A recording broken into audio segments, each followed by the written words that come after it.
Good evening, everyone, and welcome to Check It Out, the library talk show that lets you know what's happening in and around the Bethel Park Public Library. We're your hosts, Elaine Volpe and Christine McIntosh, and happy spring to everyone. Yay! Happy spring to you, Miss Elaine. Thank you, and to you as well. Just want to remind everyone that the library is back to regular operating hours, so we're here Monday through Thursday, 10 a.m. until 8 p.m., Friday and Saturday, 10 a.m. until 5 p.m., and then Sundays we're here from 1 to 5 p.m. So you can come in, browse, you can use a computer for 1 hour a day. We're trying to limit the time that people are in the library, and our meeting rooms are available for use for 1 hour per day. Do you, Miss Elaine, serve on any advisory group or board of a community organization, like PALAs? Currently, no. But you have served, But I have in the past. Yeah. Yes. It's very rewarding. It's a lot of fun. I really enjoy it. And the Allegheny County Library Association has a new program for those who may be interested on serving on a library board, not just here in Bethel Park, but anywhere in the county. Excellent. So take a look at this.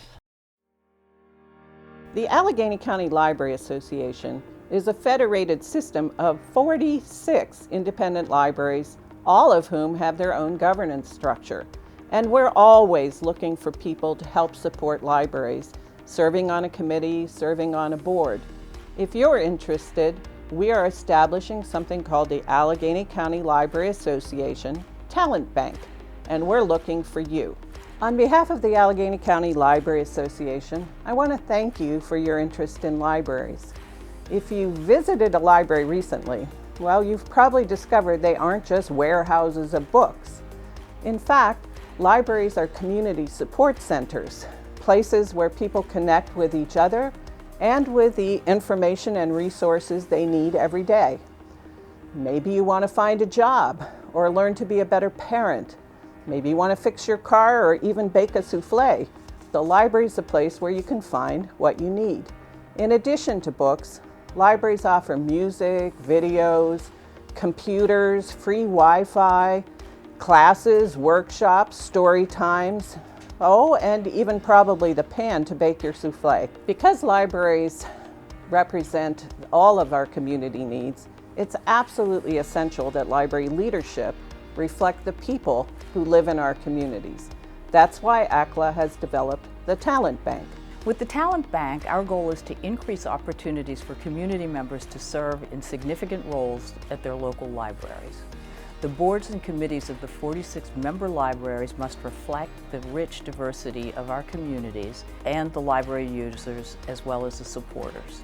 There are many ways in which libraries will benefit by making inclusivity and diversity a priority. Organizations with diverse leadership are more likely to understand the needs of a diverse client base. Research shows that a diversity of perspectives in decision-making leads to better outcomes. Donors and clients want to see themselves reflected in the organizations that serve them and that they support. The Talent Bank is one of many actions we are taking to provide community members with opportunities to get involved with their local libraries. As a community leader and as a business owner in my community, one of the things that I really stress and I try and do is surround myself with other business people that have the same skills and or thoughts for the community itself. And being a member of the community, but being involved in the community is extremely important to me. And I volunteer on quite a few different boards in our community, but my favorite is our public library. Being on the library board itself has been instrumental in helping me in the business and helping me network throughout the community itself. Just about every library user has a unique story about their relationship with their local library. Something special about that experience. Be part of the library of the future by registering for the ACLA Talent Bank. So if you've been listening to us, I'm sure you're intrigued. And we welcome all of you to sign up. Just join the Talent Bank. You can access that through the ACLA website at aclalibraries.org, or you can call your local library. And you don't have to necessarily just sign up for a board. You can also sign up to be on a committee. That's one way to get to know the library and for the library to get to know you. So please Show your love of libraries, get involved, join the Talent Bank now. So the Talent Bank is a great idea because local libraries often have difficulty in recruiting new board members. So it's one place where everyone can go. And the first person to submit An application? an application, letter of interest, was a Bethel Park resident. So we were Yay! very excited about That is that. exciting. I think it's a fabulous idea. It is a really great idea. So we have some programs for adults. Some are virtual, some are in person, and some are hybrid. So we have an open mic event on Saturday, March 13th at noon. So join us for an afternoon of fun at an open mic. So you can come, you can do like a cover song, you can recite someone else's poetry, or do something original. All forms of creative writing and songs are welcome. But there is very limited space, again, because we have to socially distance. So you must register at the library. We have a special needs trust planning program on Thursday, March 18th at 7 p.m. This is presented by David Frick. So you'll have questions answered such as who actually needs a special needs trust, what is the purpose, how do they work, are they expensive, when should you put one in place, and how do you set one up. The program is being offered simultaneously in person and via webinar. So you do have to register. If you are going to attend virtually, you'll receive a link with an invitation link to the Zoom webinar. And we are having the Pennsylvania Higher Education Assistance Agency virtual financial aid presentation on Tuesday, March 23rd at 6:30 p.m. This presentation will provide an early understanding of the financial decisions students need to make concerning higher education. We have an in-person practice SAT test on Saturday, March 27th at 10:30 a.m. This is presented by the Omega Learning Center. So if you can have your high school student take a free SAT evaluation test in a proctored simulated environment, and then an Omega certified teacher will review the test and make recommendations where your child might need to do a little studying. It's no cost, no obligation to use Omega's services. So for more information and to reserve a spot, call the library. So this is a 3-hour timed test. So it's just like the SATs would be. So I think this too is very helpful, and I highly recommend this one as well. We have a fun thing for adults, all the kids get to do all the fun stuff. So Rob and his staff in the Adult Services Department came up with an e-resource Is this treasure the hunt. Scavenger hunt. I love this idea. For adults. So we don't have an exact start date, but it will be mid-March. So the library will post a link on our website and also in our social media platforms. And you'll be asked to answer 5 questions about the library services and resources. And just by answering the questions, Rob tells me that they don't have to all be right, which I told him they should be, but he says no. You'll be entered into a drawing for a $20 gift card for South Park Shops. We ask that you only enter once per person. And it's just our way of, to have something fun to do, but also to call your attention to some of the databases, the web pages and services that the library offers, of which you may not be aware. So it's a fun thing. But speaking of treasure hunts, I'm always on the lookout for some good books to share with our viewers. And since March is Women's History Month, and this year we're in the midst of the 100th anniversary of women's right to vote with the 19th Amendment. So I put together a list of book titles hiding a very special group of women. So check this out. We have Mr. President, How Long Must We Wait? Alice Paul, Woodrow Wilson, and the Fight for the Right to Vote.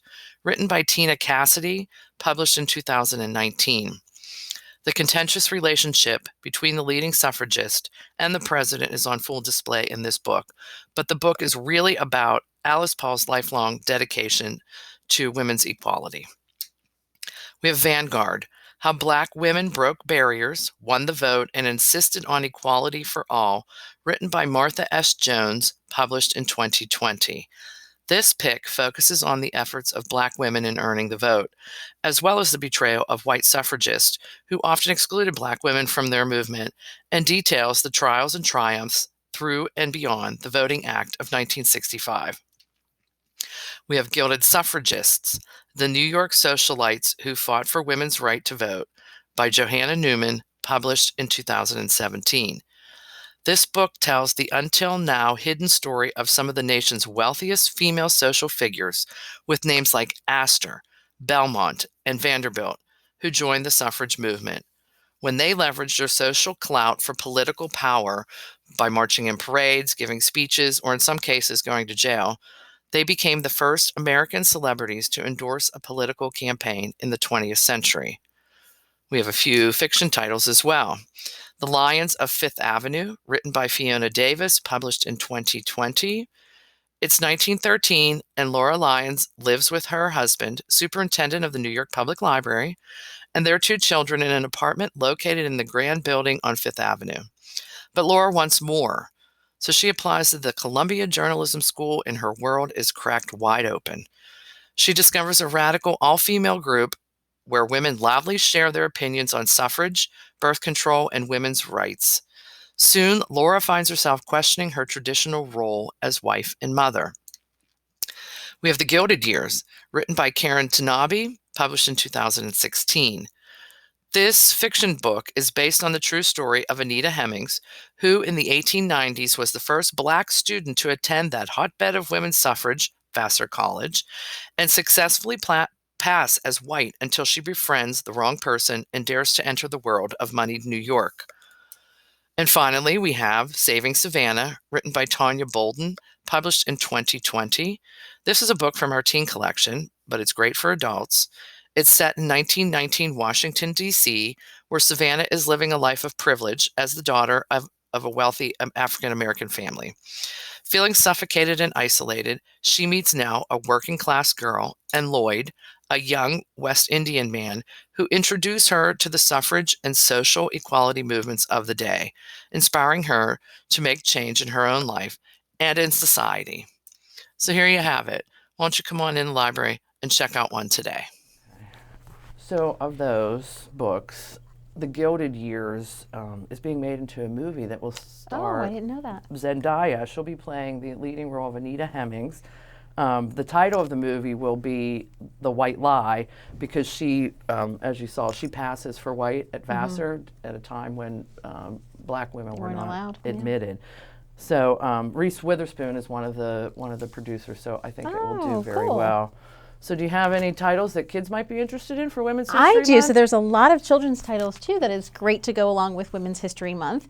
This is the one from I don't know if you're familiar with it, Christine. We have just about all of them now, and I keep updating the list as more get published. But this is the Who Was, What Was, Where Was series. Yeah. And so this was What is the Women's Rights Movement? And so it highlights, Susan B. Anthony, Eleanor Roosevelt, anyone who had, A hand in forwarding the women's rights Exactly. agenda, So this yeah. is a great series. It's great for any elementary age, because I feel like if you're in a younger elementary age, you can read it with mom or dad. And certainly for 3rd and 4th graders already reading on their own, this is the perfect reading level for you. This one is Bold Women in Black History. This is an excellent book, again, appropriate for elementary age, probably. If you're a little bit older and in middle school and you want to know more about women's history, we have this textbook, 33 Things Every Girl Should Know About Women's History. That was one of my favorite classes. So I went to a women's college. I went to Carlow, and we had to take a women's history, and it was incredibly interesting because you don't learn that in regular history. It's all about the men. You don't. And I have to say, so Jerry had to take it. This wasn't his first choice, but he needed an elective and he couldn't get into anything else. So he actually took a women's rights course, and it was back in the fall. And so when he had COVID and he was home, it was kind of helping him. There was a lot because he had trouble concentrating. He couldn't. I would read some of the text to him, right? And I learned so much from that course. It really was very interesting. And then we have a great array of picture books. We have, of course, Jane Goodall. I love Jane Goodall. We have, do you know who Frances Perkins is? She was the first woman in a cabinet position. And she worked for Better Working Conditions, and I did not know that. That was something that I learned. Rosa Parks. Michelle Obama. I have so many here that I want to show. And this one was one of our kids pick choices this year. So we go into the schools, well, this year we're doing it virtually, and we read a different book to first and second graders each month. And at the end of the school year, they get to vote for their favorite one. This is one of the ones that we chose for second grade kids pick this year. And it's called The Spacesuit, How a Seamstress Helped Put a Man on the Moon. Oh, that's and cool. it's a very interesting story of a woman, and she was working with a team of other people, men and women alike. But women had a big role in designing the first spacesuit that Neil Armstrong and Buzz Aldrin wore up to the moon. That's very cool. Yeah, so that's a great picture book, and it's a new one. So yes, lots of children's titles out there as well, and I encourage you to come in this month and check them out. I actually might make a to-go bundle yes, that with would be these, great. right? But there's so many on the shelf, and we're happy to find you any of them when you do want to come in or request curbside pickup. So that's that. Should I delve into Yes, go ahead. programming as well? What's going on over your way? But I want to start with teens and a couple classes that we have coming up this month for teens. On Wednesday, March 10th, also offered by Omega Learning, we have a writing skills class. And this is in person, so there is a limited number, but we will socially distance, of course. So we're limiting it to 8 people. But if you're interested, registration is already up, and you can go to our website or eventkeeper.com to register for that. Can I ask you a question? How do you feel about the Oxford comma? I love the Oxford comma, but you. but Thank you. Kristen I know. Rama that used to. Oh, Kristen. Oh, okay. She would always yell at me that I'd have her proof our flyers, and she would be like, "Get that comma." I was like, "No, I it's the still put Oxford it in comma, there and too. I'm leaving it." I still think both are acceptable, and They are. yeah. It feels incomplete to me without that Oxford comma. And I think it reads better with the Oxford comma there. Anyway. There you go. So that is writing skills. That's for grades 7 and up. And again, that's on Wednesday, March 10th at 6:30. Another fun teen class that we're offering is Color Me Happy, because March is also Color Therapy Month. I don't know if you knew that. No, I did not. And so Miss Jackie, who loves to do art programs and does such a fabulous job with them, thought she would do a Color Me Happy class for teens where before you even begin creating, the teens would have opportunity to take a color personality test. No, I want to do that. Kind of know what, it was fun. I took it yesterday. I actually took 2. And that's in person as well. So we're only taking 8 patrons, but I did check just yesterday and there was still room left in that class. So grab a friend, spread the word, and come on out to color yourself happy. So that's for teens. And then for our elementary age friends, we have a lot going on too. Of course, I want to mention the annual Children's Choice Awards. We talk about this every year on the show. This year, I'm more excited than ever for the 8 titles. They are all amazing titles. I'm having a hard time picking a favorite. We give kids, when they sign up, this kind of brochure. And inside the brochure, it has a rating. So as you read them, you can kind of mark down what you thought of it. That's a great idea. Yeah, just to kind of keep track. So I do it too. And you can see so far, Before the Ever After has 4.5 stars. And I feel like this one's going to be really close to it. This one might get a 5. We actually have 2 graphic novels on the list, and I'm not usually a fan of graphic novels. I'll tell you what, novels. Christine, you read this one, you will love it. I promise you. Okay. So this is graphic novel format. It's, When the Stars Are Scattered. It's about refugee camps. It's very I'll enlightening. definitely read it. And it's actually very sad, but very, heartwarming too. So it's by Victoria Jameson, and she actually had a book on the CCA list a few years back, Roller Girl, which was also a graphic novel. So just fantastic titles, fantastic authors this year.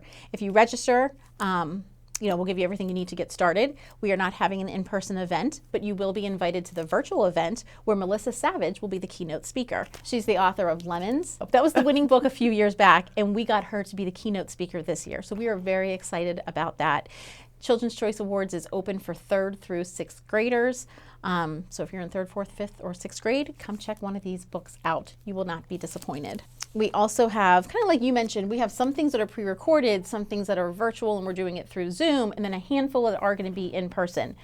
I have my What's Cooking classes that I pre-record and upload, and I really feel like that's appropriate for all ages. You're just having fun in the kitchen together as a family. We kind of advertise it for K through 4, but I think all ages would enjoy these recipes.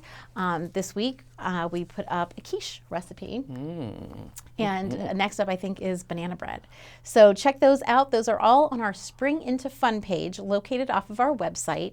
You simply click on the Kids tab, and then from the drop-down menu, you'll see Spring into Fun. We have loaded everything onto that one page, including registration links. What else? Crayon Day. In this class, you're going to learn the history of the Crayola crayons, and then have fun making your own crayon masterpieces. Miss Dawn is teaching this class, and she has a lot of different fun projects waiting to show you.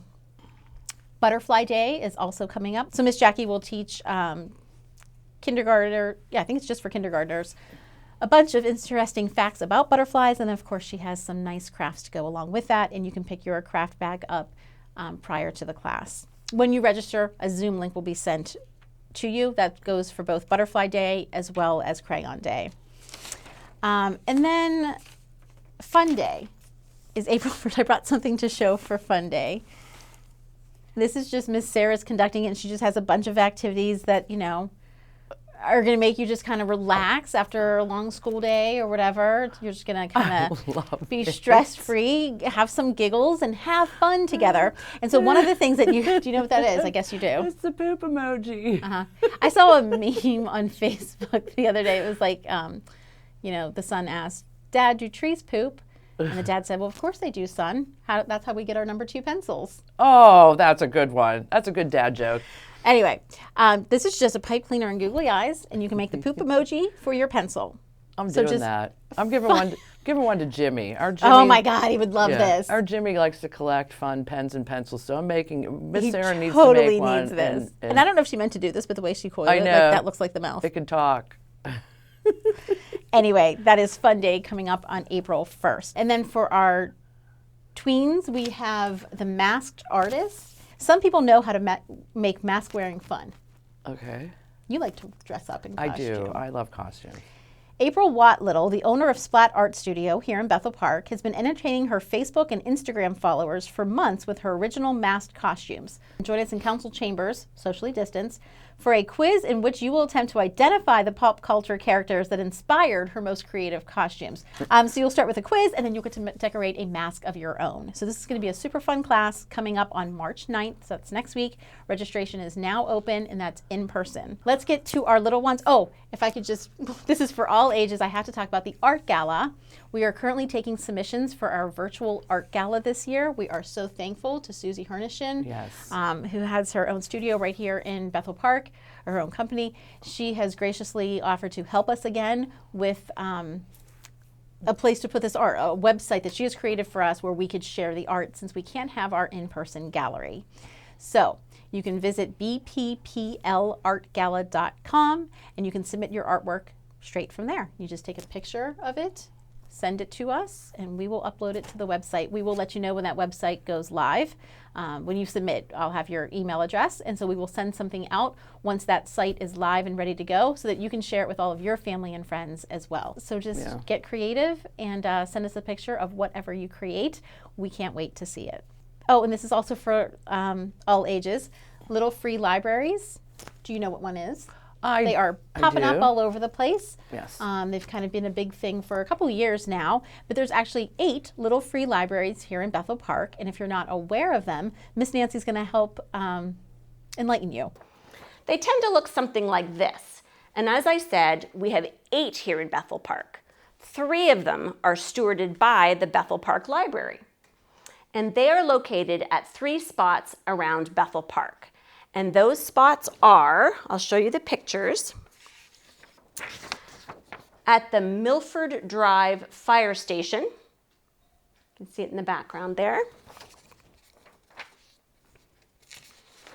On Park Road by Shim.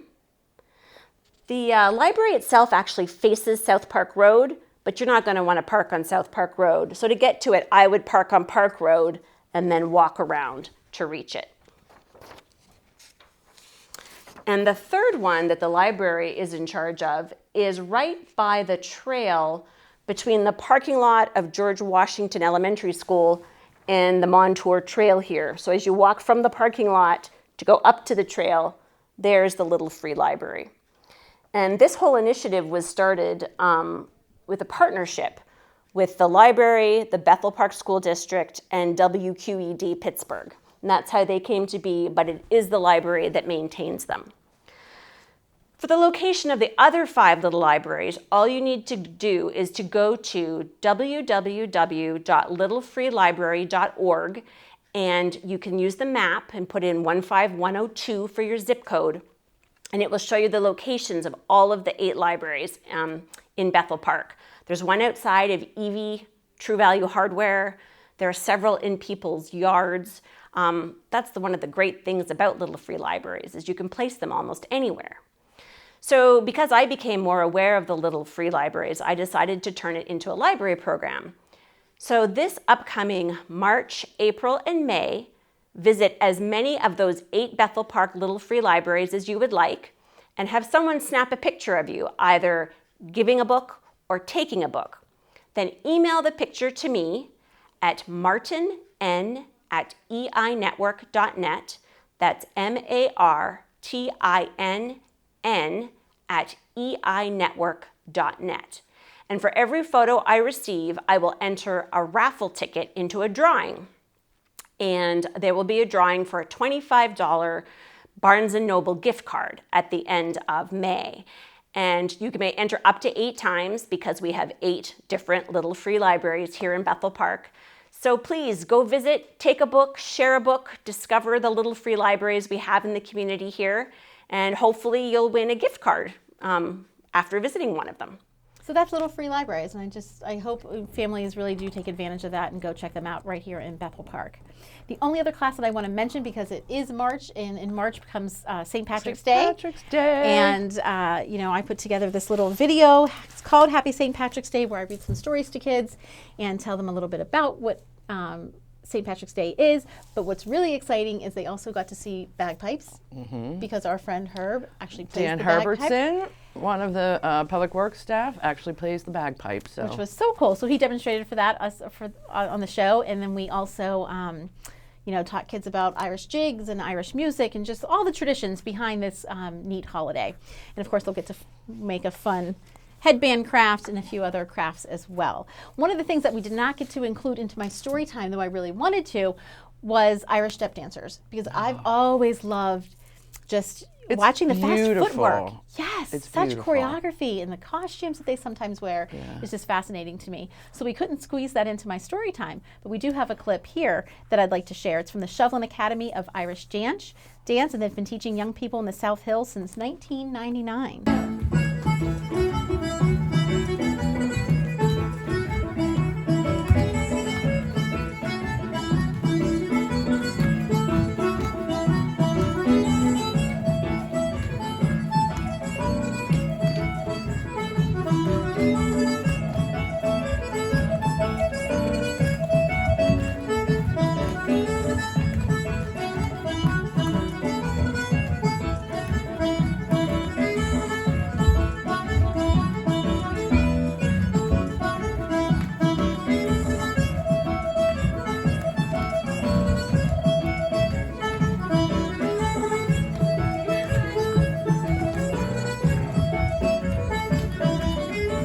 Make you want to get up and dance. I want to see if they I want have, to learn. Adult classes. We could do it together. Right, that would be fun. So just a couple announcements before we go. I just want to remind everyone the library will be closed on Sunday, April 4th in celebration of the Easter holiday.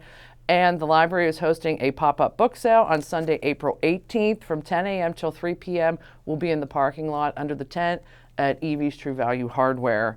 But just so you know, because of quarantining issues, the library cannot accept donations at this time.